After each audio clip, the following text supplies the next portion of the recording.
Sabers out. What is up, chat? Welcome back to another top 10 where we are going to be looking at the top 10 Star Wars trading card sales of the month. And this is one of my favorite series because not only do we get to see the biggest, coolest cards in the hobby and getting to see them exchange hands to other collectors, but also we get to see how much these cards actually sell for and what the real biggest sales are. And we have real numbers. I have all the data of all the full final sale prices, and we can really look at all of these. So if y'all been following this series, we actually did the top 10 in June and July. And with moving to our new location here, I have missed a couple months of the series. So we're gonna go back right to where we left off with the month of August today, because I looked at it and I was like, I cannot skip this. There's too many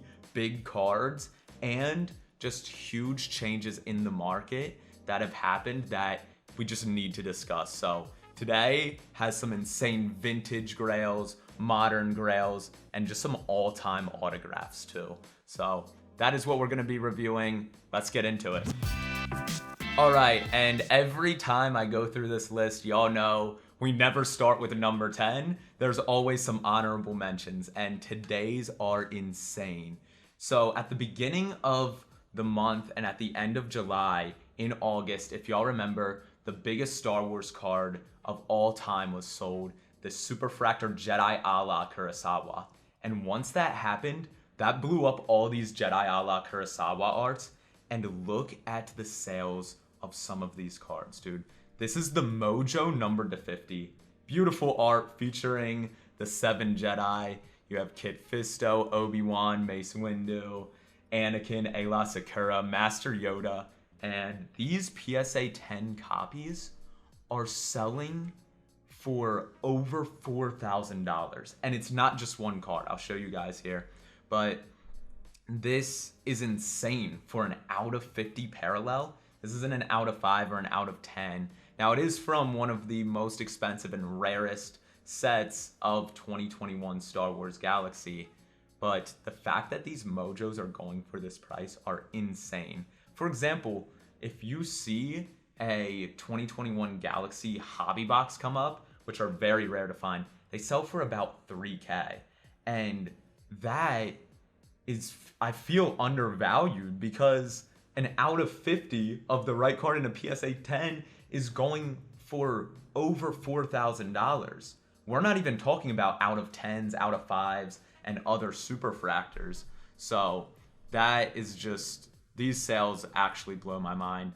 This one here went for best offer. I think it ended around 4,000. Here is another sale that this went for full price at $44,188.88. Another PSA 10 Mojo to 50. And then there was one on auction. This was the highest sale, going for $4,250 on auction for an out of 50 Mojo. Crazy art, crazy card. I just had to mention that because, I mean, these are just outside of the top 10 and they're numbered to 50. That doesn't happen. Usually, if it's modern cards, the only way they're making it into the top 10 is if they're 101s, out of 5s, X-Fractors. These are Mojos. Wild stuff. Next here, we have one last honorable mention. This landed just outside of the top 10. This was actually number 11. And it's this Darth Vader Superfractor from the National. So anyone who doesn't recognize the set, it was a very limited set. There was some packs at the National Card Show. And they had a very limited print run. And as you can see, the Superfractors are going for wild prices. This Darth Vader here sold for $4,350 on auction. And I don't know, I think it's a really clean design. I don't love like when they have like the National logo and stuff, but it's a really cool card. Any Vader Superfractor, I had to show that. So that is it for our honorable mentions. Let's hop to number 10. Number 10, and we're in the prequels, baby. I love to see prequel cards make this top 10 because usually it's a lot of original trilogy, but here we have an insane looking triple auto. This went on offer And it looks like this was sold in Great Britain, Great British pounds, but the US dollar sale on offer ended up being $4,591. So really, really sick card. It looks like this is where it was pulled. Quartz Collectibles. Insane to find that in a pack there. But this, just such a sick card. Out of 5. Again, not a number 1 of 1. This is numbered out of 5. But Hayden Christensen, Ewan, Samuel L. Jackson, Obi, Anakin, Mace Windu. 3 of like some of the best Jedi ever. And most notable Jedi. It's just such a sick card. So, dope to see 2025 Chrome, one of the most modern sets, making it on this top 10. Next up, number 9, we got the Queen, baby. Padme Amidala, and this is one of the most notable sets, Stellar. This is an on-card autograph here of Natalie Portman, and this one is parallel to 25, number 2 of 25. Such a sick image too. Her in the Attack of the Clones arena fit, the battle fit. Absolutely love this. Natalie Portman, you usually see her in every top 10 video, but she made it for August, and this actually sold for $4,749. Another prequel character in our top 10, so our first 2 starting off with the prequels. Next up here, we have a high-tech card. This is really cool to see. You don't see high-tech around much anymore. It's a lot more rare.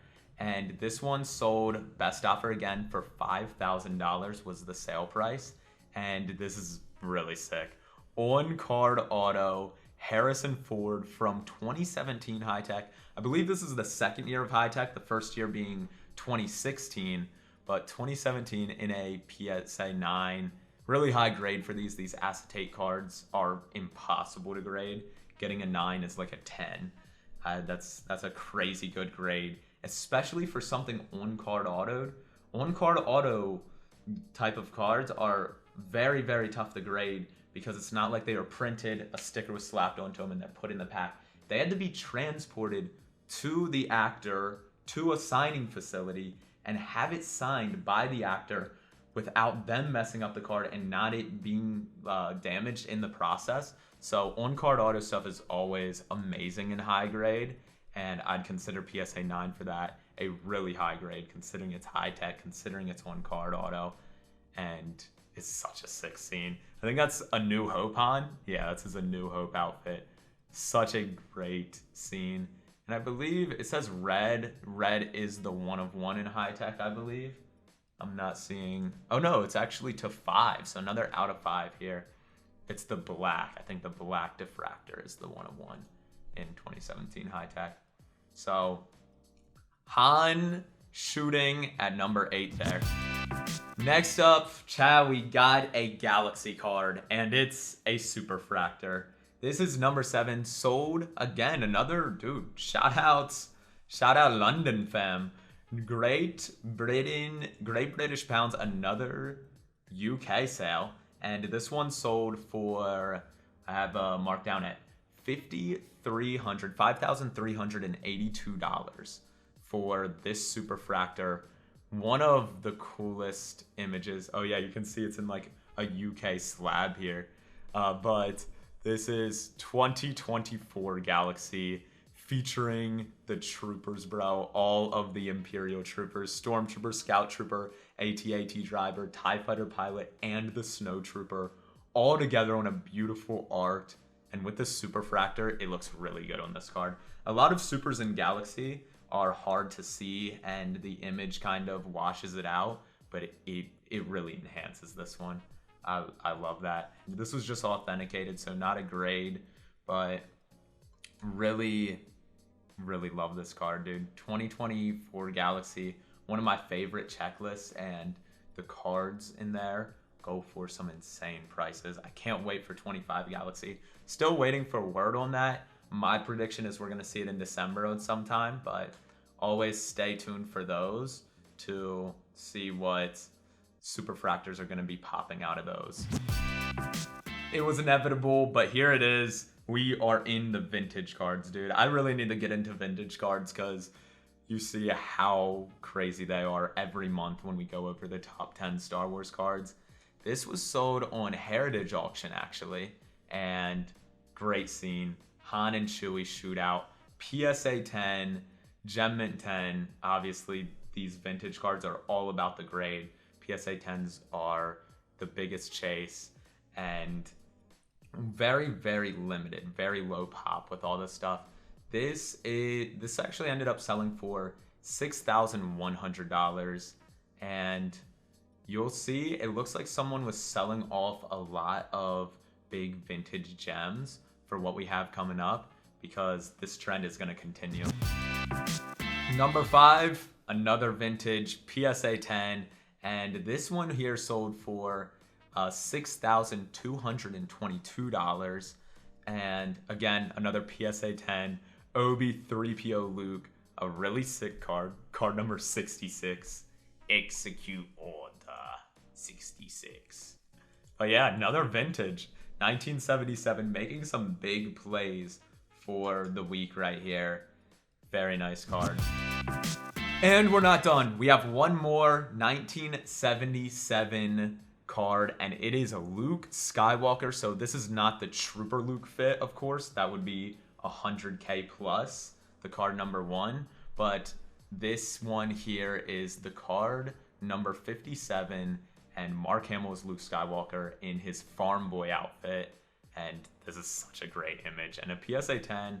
And for anyone who's going for these big like PSA 10 vintage cards, this is a great alternative to the Trooper Luke that I think could very well appreciate, because yeah, it's not the most iconic one like the Trooper Luke is, but this one here sold for $7,015. The Trooper Luke of this would have sold for $10,000 or $100,000 over that. So that gap in between them is very, very large, and I get why, because the Trooper Luke's so notable, but I feel like there's a lot of room for this card specifically, and especially how low pop it is. If more eyes are in the space and more big buyers, I feel like the tide's just gonna rise on a lot of these alternate 1977 cards. All right, now we are in the top 3, chat. This is where it gets crazy. Number 3 of the month here, we have the triple auto. Check this thing out. Mark Hamill, Harrison Ford, and Peter Mayhew. Triple auto, Luke, Han, Chewbacca. 1 of 1 from 2024 Masterwork. So another 2024 card in this top 10 right here.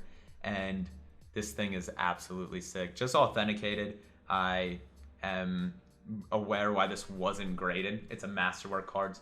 Thick cards are always hard to grade. Not only are they hard to keep in great condition because of how big they are, but also they just get graded way harder than regular cards. I never understood it, but this one is authenticated. One of the product chases in 2024 Masterwork, and this was sold on Golden, actually, as y'all can see here, for $7,320. A crazy, crazy pickup. And again, like these high-end cards in Star Wars, I feel like there could even be room on that, as we just saw a triple auto from SpongeBob 1 of 1 go for $20,000. And I mean, this is 3 huge names all on this card, but absolutely insane sale. And wait for number 2, because it is something similar but also way different. Number 2, we have another triple auto 1 of 1 from 2024 Masterwork. This one's selling for $7,930, and this is crazy. This is the ladies. So we had Han, Luke, Chewie on the other one. This one has the Queen Amidala, aka Padme, Princess Leia, and Rey, Natalie Portman, Carrie Fisher, which is so crazy to see her autos right now, and Daisy Ridley, all together, all the ladies, and each from a different trilogy, which is dope. This kind of encapsulates the whole saga, with Padme being featured as prequel character, Princess Leia original trilogy, and of course Rey for the sequels.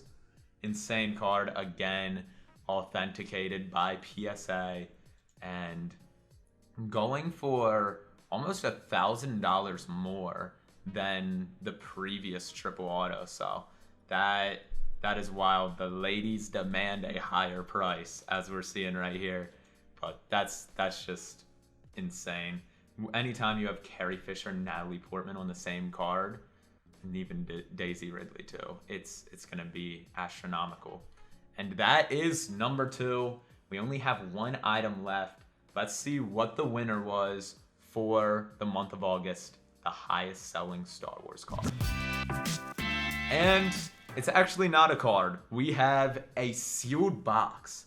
So this is really cool. So I guess the biggest sold card was that triple auto of the ladies from Masterwork. But this one here straight up almost 2x'd it, being a 1977 Top Star Wars Series 1 unopened box. And this is what all those vintage cards we are looking at come out of. So these things go for insane prices. Obviously printing was such a big thing, so even if you open this and pull the card number 1 Luke Skywalker, it's very, very, very likely it's not going to PSA 10. It's almost impossible to get PSA 10s out of this set. But it is interesting that you can get a box. Someone got a box here for $13,000, and if you get a PSA 10 Luke, that's over $100,000 card. So it is a very interesting item. Vintage coming in with a box here to be the number 1 spot of August is such a dope piece of history. Even I wonder what the buyer's gonna do, if they're gonna keep this sealed or open it up, because either way, it's so cool to see. Like, even if you keep it sealed, you're not going wrong, but it would be interesting to see opened and see if you could get a crazy PSA 10 of those vintage cards. Because I mean, we're just talking about the Luke Skywalker. If you were to open that and grade every single card you pull, we saw several cards go for over 6K in a PSA 10, and you're gonna get over 100 cards in this box. I don't know what the exact card count is here. Looks like 36 packs and probably around 4 cards a pack. I need to brush up on my vintage knowledge, but if you think about getting like a box like that, like, and grading every card, it could be a really interesting experiment if some baller wanted to go do that. But Chad, that is the number 1. And wow, some absolute crazy sales for the month of August. That's why we had to go over them. Not only just some big moves in the vintage space, but also these, dude. These Masterwork cards. Maybe cards you'll never see surface again. So for any collector who's watching this and maybe picked up one of these, yo, crazy pickups. All these cards in the top 10 today have been absolutely insane. All right, everybody, that is the top 10 Star Wars card sales of the month of August. And we have some catching up to do. We have to go over September, and we are towards the end of October. So you will see a bunch more of these videos coming. I haven't checked out personally some of the big cards sold in the recent months, so that's gonna be really fun to dive into. Also, if you guys like this kind of content in this series, let me know in the comments, throw a like on this video. And also, if you want to see me go over any other of the things I collect covering top 10s, let me know. For example, we could do top 10s of Disney cards, top 10s of Marvel cards, because I really love seeing these big cards in the space, and it helps me understand like what the biggest chases are and what the best plays in the hobby are, and maybe like even picking up cards to just hold for future investments, like those 1977s. I don't think they're ever gonna go down. I think they are just taking off, and it is still early. But everybody, thank you all for tuning in, and I will catch you. Sabers out.